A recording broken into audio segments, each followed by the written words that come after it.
वो कहानियां जो हम कभी कह नहीं पाए, वो कहानियां जो कभी हमें दिखाई नहीं दी, उन्हीं कहानियों को बटोर लाते हैं हम हैशटैग किस्सा में।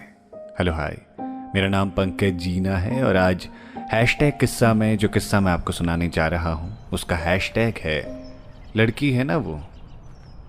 लड़की है ना वो तो सबकी सुननी पड़ती है उसे, घर की बड़ी लड़की है। उसे याद है जब वो शायद 4 साल की थी, तब से पिताजी उसकी शादी की चिंता लगाए बैठे हैं। मैं यहाँ उस लड़की का नाम नहीं बताऊंगा क्योंकि ये कहानी कई लड़कियों की है। एक मिडिल क्लास फैमिली में पैदा हुई थी वो। पापा उसे प्यार से गुड़िया बुलाया करते थे। जब से उसने होश को संभाला है, खुद को माँ के साथ रसोई में पाया है।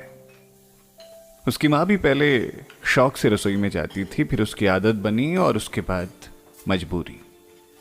गुड़िया की माँ चाहती थी कि वो पढ़े लिखे और उसकी ज़िंदगी बन जाए, लेकिन साथ में वो ये भी चाहती थी कि बेटी को हर एक काम आए।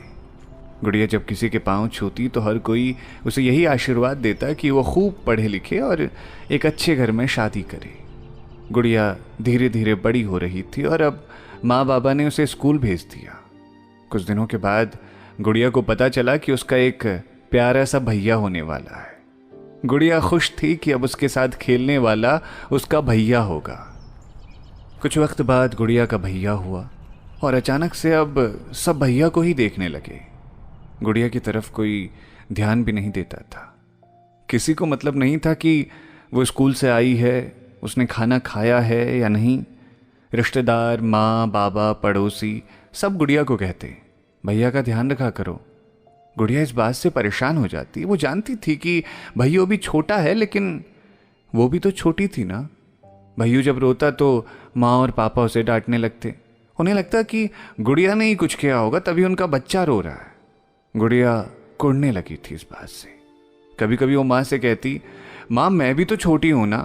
माँ कहती, बेटा लड़कियों को ना जिम्मेदार होना पड़ता है। आज अगर भैया को नहीं संभालेगी तो कल को अपने बच्चों को कैसे संभालेगी।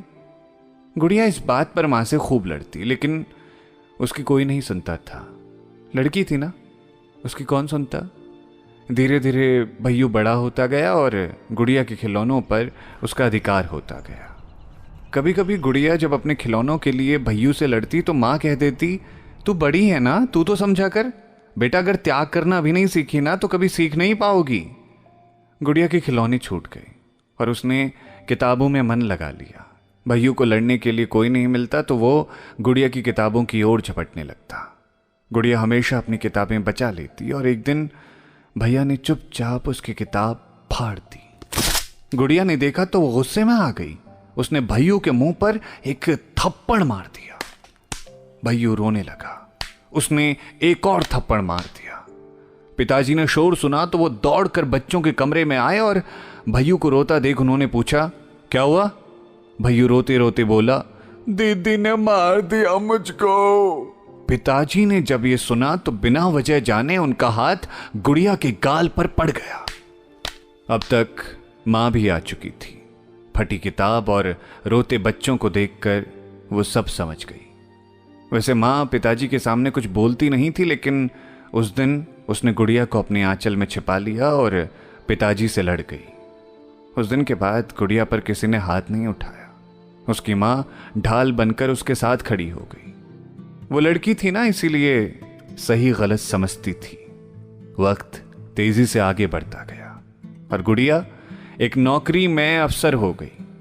अब उसे कोई टोकता नहीं है, न उसकी शादी की फिक्र करता है।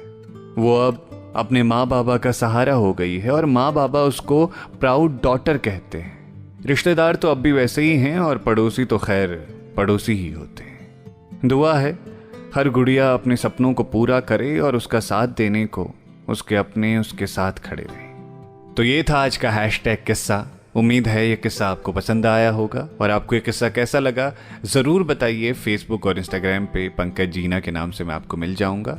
सुनते रहिए रेडियो सिटी। मेरा नाम है पंकज जीना।